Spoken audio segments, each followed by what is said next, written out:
Hello. Okay. Hi. Happy Thursday. It is Joanne, and thank you so much for joining me here. I'm like using a new technology, so excuse me if I look a little like jaunted or I don't know, like kind of like hesitating because I want to share some slides and stuff with you because I've really prepared for this Facebook Live, guys, and I want you to get the most out of it as possible. So that is why I'm going to pull it up on the other my other computer too, just so I can monitor exactly how it's going. And so if you're here right now, can you give me a quick hi, hello, and where you're listening from? I would love to hear, and I hope that you are able to join me for this session. So I am Joanne Crone. I'm the owner of NoGuiltMom.com and the creator of Homework 911, as well as the author of Drama-Free Homework, A Parent's Guide to Eliminating Homework Battles and Raising Focused Kids. That is now available on Amazon in Kindle and a paperback. And we are going to chat about talking to your kid's teacher today. When I talk with parents, a lot of parents are very, very hesitant to talk to their child's teacher.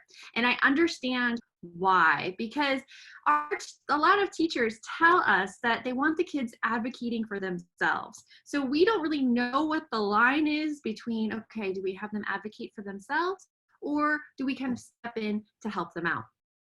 How do you figure out that line? How do you get the conversation going? And when is the appropriate time to actually like bring something up with the teacher? When is it a big enough deal? That is what we are going to talk about right now. So I'm just going to pull up my little Facebook window and see if I can't see anything that's happening. I hope that you can see me though. I'm going to check really, really quickly because I always worry about that. Yeah, it says I'm live, but it doesn't really say I'm live. If you can give me a quick hi, that would be wonderful to show that I am live and it is working. And gosh, I hope it's working. Sometimes this tends to be a little tricky. Let's see.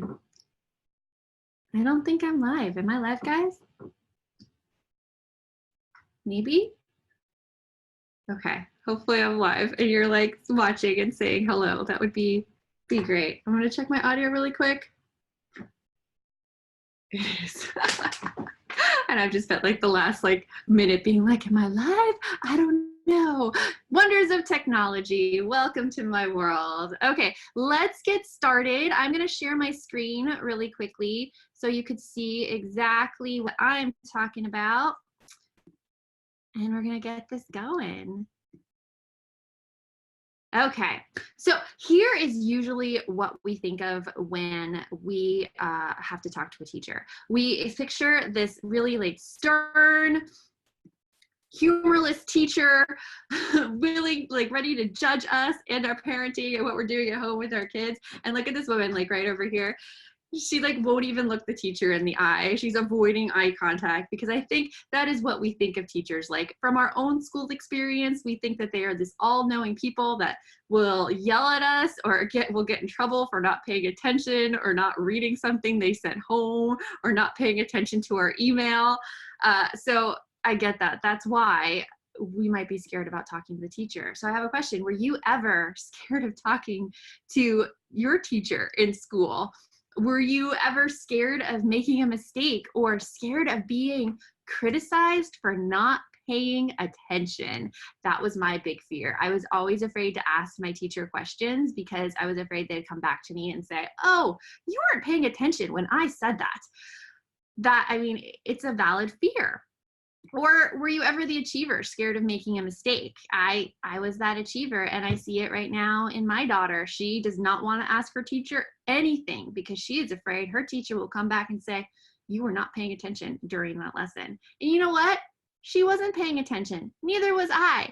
But still, human attention does not last for like 60 minutes, especially kids' attention. So if you go in and out of attention, that's okay. If you need a clarifying question, that's okay. It means it wasn't brought up big enough in the presentation for it to like dig and burrow itself in your memory. And that's what kids need to know as well. It's impossible to pay attention for somebody talking to you for 20 minutes without going to think about something else. So that's me on my soapbox.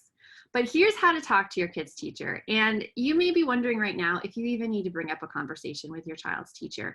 A lot of parents go back and forth on this. If your child right now during homework, if they're having trouble, if they are struggling every night, if it is tears and frustration, if you are having to reteach homework to them, are you doing that? Give me like a quick yes in the comments if you agree. But if you have to reteach it, it's time to talk to the teacher, because I was a former 5th grade teacher, and one thing, like, I would never expect parents to have to reteach class material. First, because I don't expect parents to be experts on the class material. That was my job in the classroom. And second, if a child isn't understanding what's taught in class, I want to know so that I could take steps to make it more clear, not just for that child, but for all the children in the class. It means something in my instruction as a teacher did not go through. So it is good to bring this up with the teacher. And if you are hesitant about this, please, please bring it up and try it out. And here's how you're going to do it. I want to really emphasize that a teacher's goal is for all students to succeed. So if your child is not succeeding in the classroom, please bring it up with the teacher. So here's what you're going to do. You're going to start a discussion. And I like to call and leave a voicemail because then people can hear the tone of my voice. They know I'm like non-accusatory and I'm not looking for a fight, and they don't have to be on the defensive when they respond. So I'll say something like, hey, it's Joanne. My child is having trouble in math and I wanted to get your advice. It's very, very easy. Just say trouble, general word, then you go on. Here's what's happening. And you're going to describe the situation and really go into details here. My child is crying on the floor and refusing to do homework. That is something a teacher wants to know. I'm having to reteach math to my child every night, and I have no idea how to reteach Common Core. Or I don't understand why this is like she's getting this assignment, like she is struggling over it and I don't know what to do. That's how you can describe what's happening. And then follow up with, how can we help her? That's it. That's all I want you to say to the teacher. Leave a voicemail or email. That is your action item. Take action. Send a quick email or a voicemail to your child's teacher if you know your child right now is struggling in whatever is going on. And that's how to talk to the teacher. So I am going to stop my share right now because I have not been able to see any comments. And I'm going to, I don't even know how I'm going to see the comments, guys. I'm like, I don't even have a box over here. I'm just going to go to the feed. Let's see if there's any comments. I don't see any comments up there. I see that Irene joined. Hi, Irene. And if you have any questions for me about talking to the teacher, please put them below. I'm going to stay on just for a few seconds longer in case any questions come through, because I know there's a bit of a delay with this.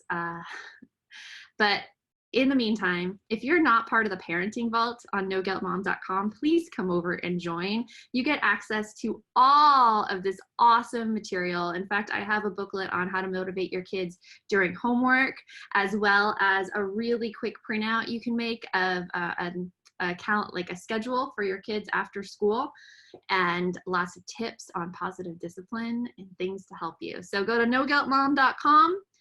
And right there on the front page, you're going to see Parenting Vault. Go sign up for that Parenting Vault, and you will get emails from me with tons of encouragement and motivation. And I hope they're funny and entertaining, because I aim to make them funny and entertaining, as well as access to the Parenting Vault. So please come sign up. It's noguiltmom.com, and just click on Parenting Vault, and I'll email you the password once you sign up.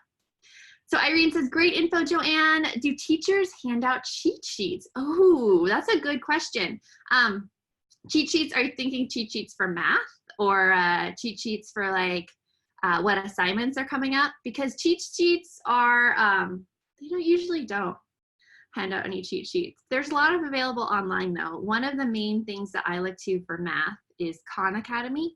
It's KHAN Academy. They have videos there. I also really like learnzillion.com for math, as well as IXL.com for math, where they have like little quizzes that kids could take and quiz themselves to see how well they know a certain math concept or material.